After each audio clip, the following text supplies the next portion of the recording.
আমরা আলোচনা করব রাইনোস্পোরিডিওসিস নিয়ে।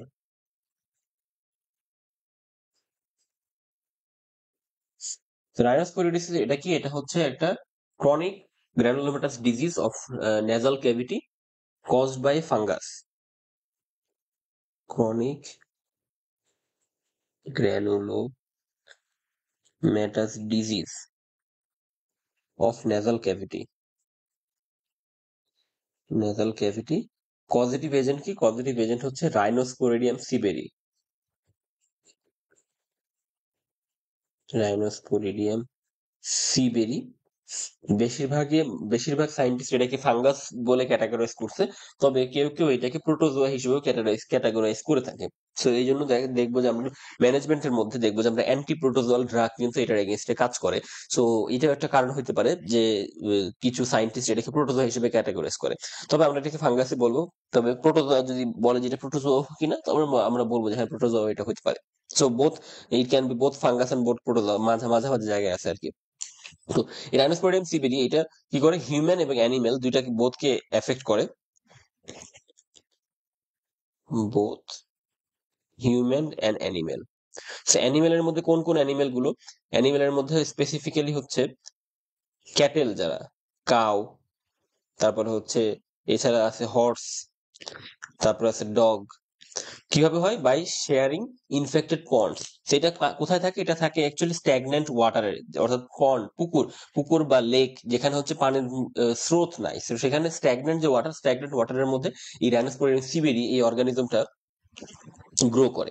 তো এই রাইনোস্পোরিডিয়াম সিবিডি এই অর্গানিজমের লাইফ সাইকেলের মধ্যে 3টা স্টেজ আছে।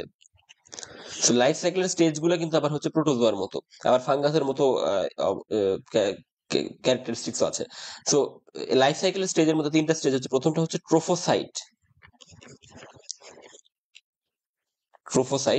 তারপরে স্টেজটা হচ্ছে স্পোরাঞ্জিয়াম,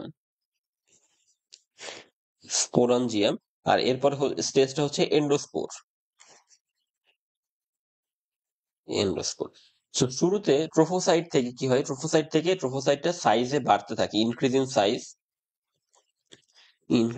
সাইজে বড় হয়।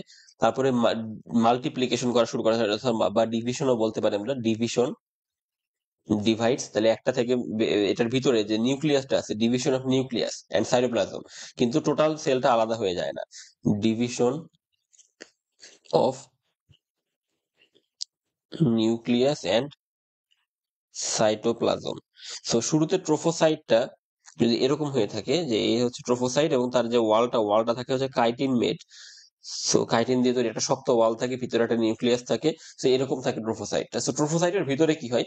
নিউক্লিয়াস এবং সাইটোপ্লাজমের ডিভিশন হয়, কিন্তু সেল ওয়াল যেটা আছে সেটার কিন্তু ডিভিশন হয় না। সো এই কারণে কি হয়, বারবার ডিভাইড করতে করতে জিনিসটা স্ট্রাকচারটা হয় এরকম যে বাইরে সেল ওয়ালটা তার আছে, ভিতরে নিউক্লিয়াস এবং সাইটোপ্লাজম ডিভিশনের মাধ্যমে প্রচুর নিউক্লিয়াস এবং প্রচুর সাইটোপ্লাজম তৈরি করছে। সো এইভাবে আর কি থাকে, জিনিসটা এরকম হয়ে যায়। নিউক্লিয়াস এবং সাইটোপ্লাজম প্রচুর এইভাবে ডিভাইড করে করে অনেকগুলা তৈরি করে। So এই যে যখন অনেকগুলো হইলো, এই ছোট ছোট যেগুলো ভিতরে হইলো, আলাদা আলাদা সেল হইলো, যেগুলো এখন আলাদা হয় নাই, সেটাকে আমরা বলতেছি এন্ডোস্পোর। সো এই ট্রোফোসাইটের ভিতরে অনেকগুলো এন্ডোস্পোর দিয়ে ফিল হয়ে যায়। সো এন্ডোস্পোর দিয়ে যখন ফিল হয়ে যায়, এরকম আরো ডিভাইড করতে থাকে। So যখন ফিল হয়ে যায়, তখন মোটামুটি যখন 12,000 থেকে 16,000 পর্যন্ত এন্ডোস্পোর থাকে, তাহলে এরকম ডিভিশন করতে থাকে, এন্ডোস্পোর তৈরি হয়। এন্ডোস্পোর দিয়ে ফিল হয়ে যায় এবং তখন প্রায় 12,000 থেকে 16,000 যখন এন্ডোস্পোর তৈরি হয়ে যায় এবং ট্রোফোসাইটটা সাইজে তার হাইয়েস্ট ম্যাচুরিটিতে চলে যায়, তখন সেটাকে আমরা বলতেছি কি? স্পোরাঞ্জিয়াম। এই যে যে টোটাল জিনিসটাকে তখন আমরা স্পোরাঞ্জিয়াম বলতেছি। তো স্পোরাঞ্জিয়ামটা এরকমই দেখতে, জাস্ট এখানে ভিতরে এন্ডোস্পোরের সংখ্যাটা হচ্ছে অনেক বেশি, 12,000 থেকে 16,000। তারপরে কি হয়, এই যে যে এন্ডোস্পোর গুলো আছে, এরা ভিতরে অনেক বেশি তো হয়ে যাওয়াতে কি করে, এটা ইন্টারনাল প্রেশারটাকে বাড়ায় দেয়, raised internal pressure. Internal pressure বেড়ে যাওয়াতে তার যে ওয়ালটা আছে, যেটা কাইটিন দিয়ে তৈরি, এই ওয়ালটা রাপচার হয়ে যায়। এই ওয়ালটা রাপচার হয়ে ভিতরের যে এন্ডোস্পোর গুলো আছে সেগুলো সব বাইরে বের হয়ে আসে।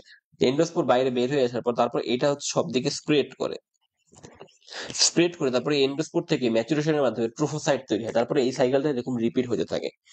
সো এই যে যে এন্ডোস্পোর যে তৈরি হলো, তার মানে অর্থাৎ একটা সিঙ্গেল ট্রোফোসাইট যদি বডিতে, হিউম্যান বডিতে যদি ঢুকতে পারে, তারপর সেখান থেকে যদি এন্ডোস্পোর এরকম লিবারেশন হয়, তাহলে কি একটা সিঙ্গেল ট্রোফোসাইট থেকে কিন্তু 12,000 16,000 যদি আমরা অ্যাভারেজ করি, 15,000 কিন্তু কপি তৈরি হতে পারে। So it is a very serious condition. So আমরা বলেছি যে chronic granulomatous disease of the nasal cavity. তো নেজাল ক্যাভিটি বা নোজ ন্যাসোফ্যারিংস, এটা হচ্ছে তার কমন সাইটের মধ্যে সবচেয়ে কমন। তো এছাড়াও আরো বেশ কিছু সাইট আছে। তো সাইটের মধ্যে মোস্ট কমন যেটা আমরা বললাম যে নোজ অ্যান্ড ন্যাসোফ্যারিংস, নোজ ন্যাসোফ্যারিংস। এছাড়াও অন্যান্য সাইটের মধ্যে আছে হচ্ছে লিপ, প্যালেট, তারপরে আছে হচ্ছে কনজাংটিভা, এরপরে আছে হচ্ছে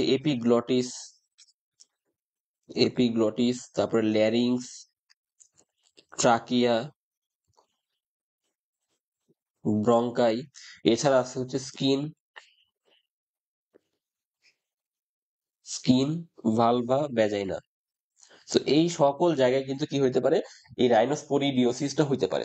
সো রাইনোস্পোরিডিয়ামের লাইফ সাইকেল আমরা জানলাম। এখন রাইনোস্পোরিডিওসিসটা অ্যাকচুয়ালি কিভাবে হিউম্যান বডিতে কিভাবে ডিজিজটা করতেছে, অর্থাৎ প্যাথোফিজিওলজিটা আমরা এখন জানবো, বা প্যাথোজেনেসিস আমরা বলতে পারি, প্যাথোজেনেসিস বা প্যাথোফিজিওলজি। প্যাথোফিজিওলজি আমরা শুরুতেই বলেছি যে রাইনোস্পোরিডিয়াম সিবিরি অর্গানিজমটা কোথায় থাকে, স্ট্যাগন্যান্ট ওয়াটারে থাকে। তো কোন একটা স্ট্যাগন্যান্ট ওয়াটারে যেখানে রাইনোস্পোরিডিয়াম সিবিরি আছে, সেটাকে আমরা বলছি কি, কন্টামিনেটেড স্ট্যাগন্যান্ট ওয়াটার। এখন নর্মালি যদি স্কিনে কোনো ব্রেক না থাকে, ইনট্যাক্ট স্কিন বা ইনট্যাক্ট মিউকোসা যদি থাকে, তাহলে সেইখানে ইনট্যাক্ট স্কিন বা মিউকোসা ভেদ করে কিন্তু কোনো অর্গানিজম ঢুকতে পারে না। সো যদি কারো ইনট্যাক্ট স্কিন থাকে, সেক্ষেত্রে তার কিন্তু রাইনোস্পোরিডিয়াম সিবিরিও ঢুকতে পারবে না। তাহলে কন্টামিনেটেড স্ট্যাগন্যান্ট ওয়াটারের সাথে আর কি লাগবে, এমন একজন পার্সন লাগবে যার স্কিন বা মিউকোসাতে কোনো একটা ব্রেক আছে। তাহলে person with a break in skin or mucosa. তাহলে নোজে যেহেতু কমন হয়, নাকে যদি কোনো এরকম ব্রেক থাকে, তাহলে এই দুইটা ব্যাপার যদি মিলে যায়, যে তার হচ্ছে কন্টামিনেটেড ওয়াটারও আছে, আবার পার্সন উইথ ব্রোকেন স্কিনও আছে বা ব্রোকেন মিউকোস আছে, তাহলে এই সময় কি হবে, এই ট্রোফোসাইট যেটা আছে, ট্রোফোসাইট ভিতরে ঢুকে যাবে। Trophocyte enters the nose, trophocyte enters the submucosa, অর্থাৎ মিউকোসার নিচে ঢুকে যায়, কারণ মিউকোসা ব্রেক ব্রেক ছিল বা স্কিনে ব্রেক ছিল, স্কিনের নিচে চলে গেল সাবকিউটেনাস টিস্যুতে। সাবমিউকোসা বা সাবকিউটেনাস টিস্যুতে চলে গেল, সেখানে গিয়ে সে কি করলো, তার লাইফ সাইকেলের যে স্টেজগুলো আছে সেটা একের পর এক সে পার করবে। ট্রোফোসাইট থেকে সে স্পোরাঞ্জিয়াম হবে, স্পোরাঞ্জিয়াম স্পোরাঞ্জিয়াম থেকে সে এন্ডোস্পোর লিবারেশন করবে, এন্ডোস্পোর রিলিজ। এই এন্ডোস্পোর, হাজার হাজার যে এন্ডোস্পোর, সেটা সব জায়গায় ছড়াই যাবে, স্প্রেড। সেই সাবকিউটেনাস টিস্যু বা সাবমিউকোসাল যে টিস্যু, সেখানে ছড়ানোর পরে, এটা যেহেতু ফরেন একটা ম্যাটেরিয়াল, এটা এগেইনস্ট একটা ইমিউন রেসপন্স হবে। এই ইমিউন রেসপন্সের জন্য কি হবে, রিঅ্যাক্টিভ হাইপারপ্লাসিয়া, এবং এর রিঅ্যাক্টিভ হাইপারপ্লাসিয়া হবে এবং গ্রানুলোমাটাস ইনফ্লামেশন হবে।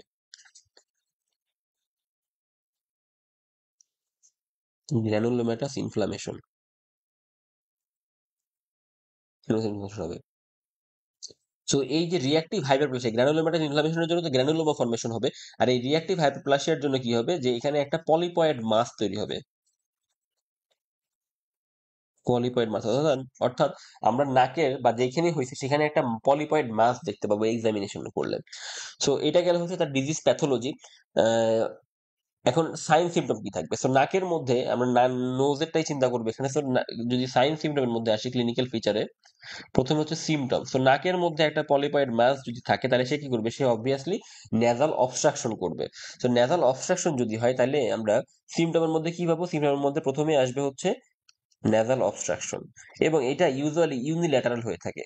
তাহলে সিমটম যেগুলো বলবো সেগুলো সবগুলো ইউনিল্যাটারাল হবে, ইউনিল্যাটারাল নেজাল অবস্ট্রাকশন। তাহলে কি হবে, ওই পাশের নাকটা বন্ধ থাকবে, ব্রিদিং ডিফিকাল্টি থাকবে, মাউথ ব্রিদিং হবে, ড্রাই মাউথ হবে। সো এই ফিচারগুলো থাকবে। এর পাশাপাশি যেহেতু এখানে একটা ইনফ্লামেটরি প্রসেস চলতেছে, তাহলে ইনফ্লামেশন হলে কি হয়, ভ্যাসকুলার ভাস্কুলার পারমিবিলিটি বাড়ে, এবং ভাস্কুলার পারমিবিলিটি বাড়লে কি হবে, সেখানে নাক দিয়ে ডিসচার্জ হবে, অর্থাৎ যেটাকে আমরা বলি রাইনোরিয়া থাকবে, এবং নেজাল স্টাফিনেস থাকবে, এবং অ্যালার্জিক রিয়াকশন করবে এই প্যারাসাইটের এগেনস্টে। এই জন্য কি হবে, স্নিজিং হবে, স্নিজিং, এবং যেহেতু অবস্ট্রাকশন করছে এটার জন্য কি হবে, রিডিউসড হবে sense of smell, reduce sense of smell. এবং এই যে যে যেই পলিপয়েড মাস তৈরি করছে তার ভিতরে এইটা যখন রাপচার হবে, রাপচার হইলে তখন এখান থেকে কি হতে পারে, ব্লাড স্টেইন ডিসচার্জ হইতে পারে, অকেশনাল ব্লাড, কারণ এটা কিন্তু নর্মাল নেজাল পলিপের মতো। নর্মাল নেজাল পলিপ আমরা কি বলেছি, যে একটা পেডিকল থাকে, যেখানে একটা একটা পেডাঙ্কল থাকে, যেখানে কি থাকে না, যেখানে কোনো নিউরোভাস্কুলার বান্ডেল থাকে না। তো এই জন্য নর্মাল যে নাসাল পলিপের কথা বলেছি সেখানে কিন্তু কোনো ব্লিডিং ছিল না, কিন্তু এখানে যেহেতু এটা জাস্ট সাবকিউটাস টিস্যুটাই হাইপারপ্লাসিয়া হয়ে গেছে, সেখানে কিন্তু ব্লাড ভেসেল আছে। হাইপারপ্লাসিয়া হইতে হইতে জিনিসটা পলিপের মতো শেপ চলে আসছে, এটা এক্স্যাক্টলি কিন্তু এটা পলিপ না। তো এই জন্য কি হইতে পারে, সেখানে ভিতরে যখনই কোনো ভেসেল এরকম যখন স্পোরাঞ্জিয়াম রাপচার হচ্ছে, কোনো ভেসেল যদি ইনজুর হয়, সেখান থেকে ব্লিডিং হবে এবং ব্লাড স্টেন ডিসচার্জ আসতে পারে, অকেশনালি ব্লাড স্টেইন ডিসচার্জ আসবে। এগুলো গেল হচ্ছে সিমটম। সাইনের মধ্যে কি আসবে, সাইনের মধ্যে প্রথমেই যেহেতু নেজাল অবস্ট্রাকশন আছে ইউনিল্যাটারাল, সেক্ষেত্রে ওই সেই হিসাব মতো সিমটম গুলো সাইন গুলো আসবে। যেমন প্যাটেন্সি টেস্ট যদি করি, প্যাটেন্সি টেস্ট করলে পার্শিয়াল বা কমপ্লিট অবস্ট্রাকশন হয়ে যেতে পারে এখানে, কারণ হাইপারপ্লেসিয়া কোন পর্যন্ত হবে তার কোনো লিমিট নাই। পার্শিয়াল বা কমপ্লিট অবস্ট্রাকশন আমরা পাবো একটা সাইডে, ইউজুয়ালি যেহেতু ইউনিল্যাটারাল হয়। তারপর স্মেল টেস্ট করলে স্মেলটা কি হবে, রিডিউসড হবে। তারপরে আমরা করবো কি, অ্যান্টেরিয়র রাইনোস্কোপি করবো, এবং অ্যান্টেরিয়র রাইনোস্কোপি করলে যেবার বলেছি যে পলিপয়েড একটা ম্যাস তৈরি হয় রাইনোস্কোপিতে, সেই পলিপয়েড ম্যাসটা আমরা দেখতে পাবো। তো আমরা বলেছিলাম যে কোনো মাস যদি আমরা পাই তাহলে আমরা কি করি, প্রথমে অ্যান্টেরিয়র রাইনোস্কোপিতে আমরা অবজার্ভ করি তার কালার, অবজার্ভ করি তার হচ্ছে অরিজিন।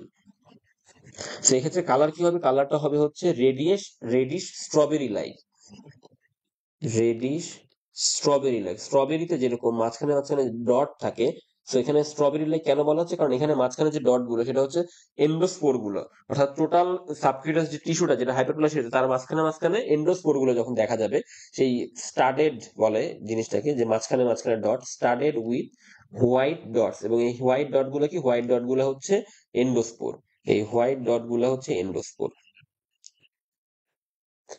আর অরিজিন কোথায়, অরিজিন মিডিয়াল ওয়াল থেকে হইতে পারে, ল্যাটারাল ওয়াল থেকে হইতে পারে, যে কোনো ওয়াল থেকে হইতে পারে,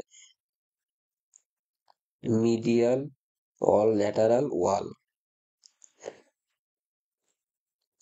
এরপরে প্রবিং করা হয়, এটা হচ্ছে টোটালি ইন্সপেকশনে আমরা এই দুইটা জিনিস দেখি, অ্যান্টারাইনস্কোপি, এরপরে প্রবিং করা হয়। প্রবিং করে আমরা কি কি দেখি, প্রবিং করে আমরা দেখি তার কনসিস্টেন্সি। এখানে কনসিস্টেন্সি হবে ফার্ম। এরপর আমরা কি দেখি, আমরা দেখি হচ্ছে এটার সেন্সিটিভিটি। তো এটা ইনসেনসিটিভ টু টাচ হবে, ইনসেনসিটিভ টু টাচ। শুধু সেন্সিটিভ কিছু না, সেন্সিটিভ ছিল নর্মাল যে স্ট্রাকচার, অর্থাৎ আমাদের টার্বিনেট যেটা ছিল হাইপারট্রফিক ইনফেরিয়র টার্বিনেট, সেটা শুধুমাত্র সেন্সিটিভ ছিল। বাকি আমার ন্যাসাল পলিপি ইনসেনসিটিভ ছিল। এই ক্ষেত্রে রাইনোস্পোরিডিওসিসে যেই পলিপয়েড মাস হয় এটাও ইনসেনসিটিভ থাকবে। এবং এখানে যেহেতু বললাম যে এখানে ব্লাড ভেসেল আছে, পলিপে ব্লাড ভেসেল ছিল না দেখে ব্লিডিং হয়নি, কিন্তু এখানে যেহেতু ব্লাড ভেসেল আছে এই জন্য টাচ করলে ব্লিড হওয়ার চান্সেস থাকে, সো ব্লিডস অন টাচ। তো এই যে এক্সামিনেশন ফাইন্ডিং এবং যে সিমটম গুলো, এই দুইটা মিলেই কিন্তু আমার ডায়াগনোসিস হবে যে this is a case of rhinosporidiosis. So অ্যান্টোরাইনোস্কোপিতে মোটামুটি ডায়াগনোসিস হয়ে গেল। আমরা চাইলে পোস্টেরিয়র রাইনোস্কোপি করতে পারি, এবং পোস্টেরিয়র রাইনোস্কোপিতে এই এই পলিপয়েড মাসটাই দেখা যাবে যদি এটার পোস্টেরিয়র এক্সটেনশন থাকে। যদি হ্যাঙ্গিং পার্টটা যদি থাকে, হ্যাঙ্গিং পার্টটা দেখা যেতে পারে, hanging part may be seen. সেটা গেল হচ্ছে আমাদের সাইন এবং সিমটম। সাইন এবং সিমটমের মধ্যে মোটামুটি ডায়াগনোসিস হয়ে গেল। তারপরও এটাকে কনফার্ম করার জন্য ইনভেস্টিগেশন আমাদেরকে করতে হবে, এবং ইনভেস্টিগেশনটা কি, সেটা হচ্ছে আমরা দুই রকম ইনভেস্টিগেশন করতে পারি। এখানে অ্যাকচুয়ালি টিস্যু ডায়াগনোসিস করা হয়। নাম্বার ওয়ান হচ্ছে আমরা এই যে যে ডিসচার্জটা, ন্যাজাল যে ডিসচার্জটা, সেই ডিসচার্জের মধ্যে কিন্তু এন্ডোস্পোর থাকে। সো এই জন্য আমরা সেই ন্যাজাল ডিসচার্জটা নিয়ে আমরা ওয়েট ফিল্ম প্রিপারেশন করতে পারি। So wet wet film preparation কেন, কারণ যেহেতু এটা ফাঙ্গাস, এটা হার্ড ওয়াল আছে কাইটিন দিয়ে। সো ওয়েট ফিল্ম প্রিপারেশনের সময় আমরা কি করি, পটাশিয়াম হাইড্রোক্সাইড দিই, যাতে ওই হার্ড ওয়ালটা ভেঙে যায়। Wet film preparation of the nasal discharge with potassium hydroxide, এটা করলে কি হবে, সেখানে মাইক্রোস্কোপের নিচে আমরা কি দেখতে পাবো, এন্ডোস্পোর গুলো দেখতে পাবো, এন্ডোস্পোর। আর সেকেন্ড যেটা করতে পারি সেটা হচ্ছে বায়োপসি করতে পারি, biopsy of the lesion. Biopsy করলে সেখানে কি দেখা যাবে, সেখানে স্পোরাঞ্জিয়াম, ইনট্যাক্ট স্পোরাঞ্জিয়াম গুলো দেখা যাবে।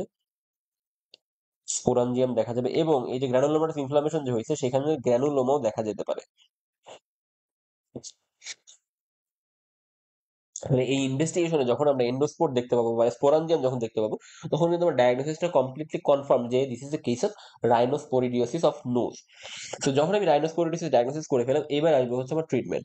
সো ট্রিটমেন্ট কি? ট্রিটমেন্টটা হচ্ছে যে টোটালি ইরাডিকেট করে ফেলতে হবে এই রাইনোস্পোরিডিয়ামের যে কোনো ট্রোফোসাইট, একটা সিঙ্গেল ট্রোফোসাইটও যদি থাকে তাহলে সেখান থেকে কিন্তু আবার রিকারেন্স হতে পারে।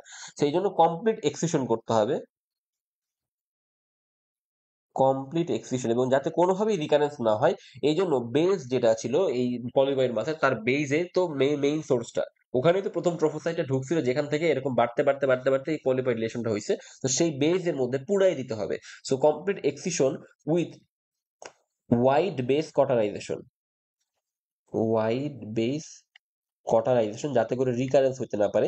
এবং আরো এক ধাপ যাতে রিকারেন্স না হয় তার জন্য মেডিকেশন দিতে হবে একটা, সেটা হচ্ছে অ্যান্টিপ্রোটোজোয়াল, যেটা হচ্ছে tablet dapsone 100 milligram twice daily, অর্থাৎ বিডি, ফর 6 মান্থস, যাতে এইটা কোনোভাবেই যদি একটা দুইটা ট্রোফোসাইটও থেকে থাকে সেটা যেন এই অ্যান্টি প্রোটোজোয়াল যে ড্রাগ আছে সেটা দিয়ে যেন ইরাডিকেট হয়ে যায়। টোটাল ইরাডিকেশন না হইলে, কারণ বারবার বলতেছে যে সিঙ্গেল ট্রোফোসাইট থেকে কিন্তু বিশাল বড় আবার রিকারেন্স হতে পারে। সো এই জন্য এক্ষেত্রে একের সার্জারি করার সময় তো ওয়াইড বেস কটারাইজেশন করতেই হবে, যাতে সব যাতে ইরাডিকেট করা পসিবল হয়। তারপরও সেকেন্ড লেয়ারের প্রোটেকশন হিসেবে tablet dapsone 100 milligram twice daily for 6 months.